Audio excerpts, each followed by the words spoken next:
There is a place where maps are useless, and losing your way is the only way to actually arrive. You just have to let the walls guide you. Close your eyes for a moment and listen to the air. Before you even see the city, you feel its pulse and hear its voice. The rhythmic, echoing strike of a brass hammer against yielding metal. The distant, melodic call to prayer floating high above a vast labyrinth of terracotta rooftops. When you open your eyes, you are standing in an alleyway so incredibly narrow that you can reach out and touch both ancient walls at the exact same time. The air in this place is thick, textured, and deeply complex. It carries the sharp scent of crushed cumin, the refreshing sweetness of fresh mint leaves, and the deep, earthy aroma of raw leather baking in the warm afternoon sun. Sunlight filters down through slatted wooden awnings high above, casting long, dusty stripes of gold across the uneven cobblestones beneath your feet. A merchant dressed in a woven hooded jalaba brushes gently past you, guiding a heavily loaded donkey through the dense crowd with a soft, clicking sound. You try to look down at your map, but the twisting paths make absolutely no sense. The narrow streets double back on themselves, turn abruptly into hidden dead ends, and spiral seamlessly into silent courtyards. You realize very quickly that you cannot navigate this place with modern logic. You are in the beating heart of Morocco. You are standing deep inside the ancient Medina. Welcome to Culture Journey. Today we are stepping far away from the predictable grid of the modern world and vanishing into the winding, chaotic, and breathtakingly beautiful universe of the Moroccan Medina. Found at the core of ancient imperial cities like Fez and Marrakech, the Medina is much more than just an old town or a preserved historic district. For the Moroccan people, it is a living, breathing organism. It is a profound sanctuary of tradition, an impenetrable fortress of community, and an unbroken physical link to over 1,000 years of North African and Islamic history. The Medina is quite literally where the soul of the country resides. Outside these towering fortified walls, the modern world rushes forward with wide boulevards, roaring traffic, and shining glass buildings. But the moment you step through the grand stone gates, life begins to move to a rhythm that was established centuries ago. For the thousands of families who live, work, and pray here, the Medina is a complex web of deep human connection. Every single neighbor is known by name. Every shadowed alleyway holds a generation of memory. To walk these streets with an open heart is to understand that architecture is never just about constructing buildings. It is about how physical spaces shape human intimacy, spiritual faith, and cultural survival. Together, we are going to explore why these massive walls were built so high, what secret paradises lie hidden behind the heavy wooden doors, and why getting wonderfully, hopelessly lost here is a transformative experience you will never forget. If you were here, walking right beside me over these smooth stones, the very first thing you might notice is how intensely private everything feels. The alleyways often look like endless canyons of blank, windowless walls, painted in fading shades of ochre and dusty pink. You might look around and wonder where everyone actually lives, because the streets offer no clues. This is the great architectural secret of the Medina. It is a world deliberately turned inward. In traditional Islamic culture, the home is considered a sacred and private sanctuary, a place completely shielded from the noise and the dust of the public street. All the wealth, the comfort, and the beauty are intentionally hidden inside. Imagine that we stop in front of a heavy, brass-studded wooden door. If you were to gently push it open, you would not step directly into a living room. Instead, you would step into a short, dimly lit, angled hallway. This specific architectural bend is designed precisely to block the view from the street when the door is open. And then, as you step out of the dark hallway, the space suddenly explodes into a breathtaking riad. You find yourself in a massive courtyard completely open to the bright blue sky. The air is instantly cooler here. The space is filled with the gentle, calming sound of a trickling mosaic fountain located right in the center. There is the deep green shade of fragrant orange and lemon trees. The walls around you are covered from floor to ceiling in intricate, hand-carved geometric tiles known as zellage, forming patterns that symbolize the infinite nature of the universe. The outside world gets a humble, secretive wall. The inside world hides a private paradise of light and water. This design reflects a profound cultural value in Morocco. True beauty is meant to be discovered slowly, not flaunted proudly. Peace is something kept internal, nurtured quietly, and shared only with family and invited guests. But when we leave the quiet Riyadh and step back out into the narrow streets, that intense sense of privacy transforms instantly into a powerful sense of community. The Medina is not just a random collection of winding streets. It is a highly organized, completely self-sustaining universe. Did you know that for centuries, every single neighborhood inside the Medina was built around 5 essential elements?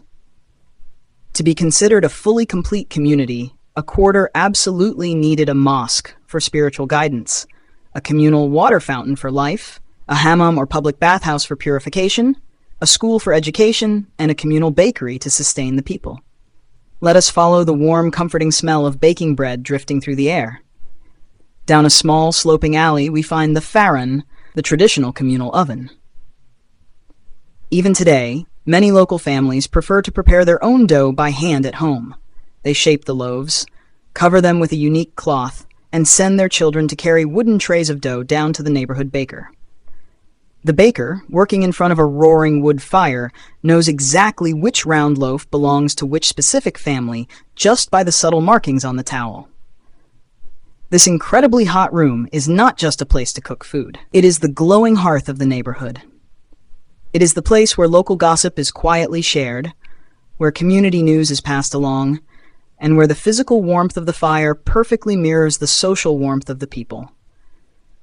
In a city where houses are hidden away, these shared communal spaces are where the social fabric of the culture is tightly woven together.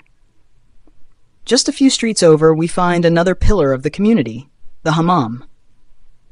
Beneath vaulted ceilings thick with hot steam, neighbors gather to wash, scrub, and talk. It is a space of ultimate equality, where the dust of the outside world is washed away, and where the physical act of cleaning is tied deeply to spiritual purity before prayer. As we move deeper into the heart of the labyrinth, the quiet residential areas slowly give way to the souks, the ancient marketplaces. The transition is overwhelming in the best possible way. The hushed quiet bursts open into a vibrant symphony of commerce and relentless energy. Each section of the souk is fiercely dedicated to a specific craft, continuing a tradition of commercial organization that dates back directly to the medieval trade guilds. First, we pass through the ironworkers' market. Sparks fly out into the dim light, and the rhythmic, deafening clanging of heavy hammers striking metal echoes off the narrow walls. Then, the air suddenly changes. It grows heavy and sharp with the scent of raw wool and vibrant natural dyes. We have entered the dyer's souk. Massive, heavy skeins of freshly dyed yarn in brilliant shades of indigo blue, saffron yellow, and poppy red hang from wooden poles suspended between the buildings high above our heads. The wet yarn drips vibrant drops of color onto the ancient stained stones below. If we walk a little further, the smell changes completely again, becoming pungent and overwhelming. We are approaching the legendary leather tanneries. Here, men stand waist-deep in massive stone vats, working animal hides with their bare hands and feet, using traditional mixtures of quicklime and natural ammonia to soften the leather, just as their ancestors did 1,000 years ago. It is hard, physical labor, and the vibrant vats of dye look like a massive watercolor palette set into the earth. You might surprise yourself by how quickly and totally you lose your sense of direction as we walk through these markets. The paths twist, turn, and double back without any apparent logic. They narrow so much that the sky becomes just a thin blue ribbon above you, and then they suddenly widen out into bustling, noisy squares filled with spice merchants carefully stacking colorful pyramids of turmeric and paprika. This deeply confusing layout is not an accident of history. The Medina was deliberately designed to be an unsolvable labyrinth. Centuries ago, these twisting streets served as a brilliant defense mechanism. If an invading army ever managed to breach the massive outer city walls, they would be instantly lost in a maze of dead ends and blind alleys. Meanwhile, the local residents could easily navigate the rooftops, raining down defenses on the confused invaders below. But the labyrinth also serves a much more gentle, highly practical purpose for daily life. The extreme narrowness of the streets and the towering height of the walls provide constant cooling shade from the fierce North African sun. The winding, jagged paths naturally break the strong desert winds, creating a calm, temperate microclimate inside the city. What feels like pure chaos to an overwhelmed visitor is actually a profound masterpiece of environmental engineering and intuitive urban planning, perfected over centuries. To walk through the Medina today is to literally walk through living, breathing history. This city was the final destination for massive camel caravans traveling across the harsh Sahara Desert. The artisans you see sitting in their small booths, carving intricate patterns into plaster or shaping wet clay into beautiful pottery, are not putting on a show for tourists. They are practicing vital trades passed down meticulously from father to son for countless generations. The daily rhythm of life here is still entirely dictated by the rising sun and the 5 daily calls to prayer. When the melodic voice of the muezzin echoes out from the square minaret, a sudden, peaceful pause falls over the chaos of the market. Merchants casually drape simple cloths over their valuable goods and walk shoulder to shoulder to the mosque. Here, trust is not just a social courtesy. It is a profound spiritual obligation, the invisible currency that keeps this ancient system alive. Look down at the uneven cobblestones directly beneath your feet. They are worn completely smooth, polished to a dull shine by millions of human footsteps over 1,000 years. Think of the Islamic scholars, the wealthy traders, the humble craftsmen, and the generations of children who have run down this exact same path. The Medina does not attempt to preserve history behind clean glass like a modern museum. It wears its entire history proudly on its skin. Every cracked wooden door, every faded geometric tile, every smooth stone is a silent testament to human endurance. Time simply does not move in a straight line here. It circles back on itself. The distant past and the immediate present breathe the exact same air. When you pause to drink incredibly sweet mint tea in a tiny cafe, listening to the loud clatter of a modern delivery scooter navigating the exact same ancient corner a loaded donkey just passed, you understand that the Medina is fiercely resilient. It adapts continuously to the modern world without ever losing a single piece of its ancient soul. As the afternoon light finally begins to fade, the harsh colors of the Medina soften dramatically. The dusty pink and ochre walls glow with a warm, comforting golden hue. The shadows stretch long across the ground, and the delicious smell of roasting meats and heavily spiced tagines slowly simmering over charcoal begins to drift out from hidden kitchens. We are entirely, completely lost right now, but strangely, we do not feel anxious or afraid. There is a strange, enveloping comfort in completely surrendering to the natural flow of this place. You realize that you actually do not need to know exactly where you are going. The journey itself is the entire point. It is the massive sensory overload. It is the fleeting, warm smiles of passing strangers. It is the brief glimpses into hidden, beautiful worlds.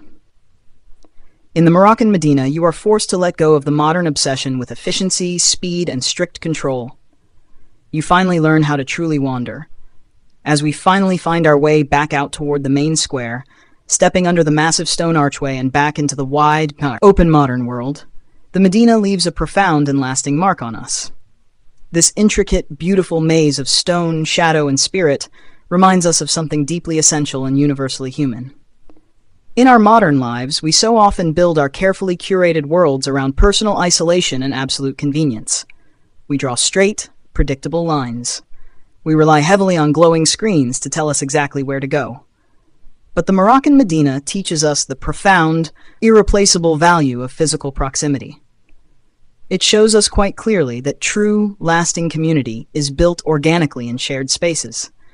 It is built in the casual, daily greetings at the hot communal oven, in the absolute trust between neighboring shopkeepers, and in the deeply unspoken understanding that our lives are intrinsically intertwined with the people breathing the air right next to us. To get utterly lost in the Medina is to find a sudden, beautiful sense of belonging in the shared human experience. It is a powerful reminder that sometimes letting go of the map and allowing the world to overwhelm and surprise us is the only way to discover its most deeply hidden beauty. The walls surrounding this place may be ancient, but the lessons they hold about deep human connection will never grow old. Thank you for walking these ancient, twisting, and beautiful paths with me today. If getting lost in the Medina changed the way you see the world, leave a like and subscribe to join our community of curious travelers. Tell me in the comments which hidden corner of this city surprised you the most. Share this journey with someone who loves to wander without a map. Until our next great adventure, keep your curiosity fully alive, step off the main path whenever you can, and keep traveling the culture journey.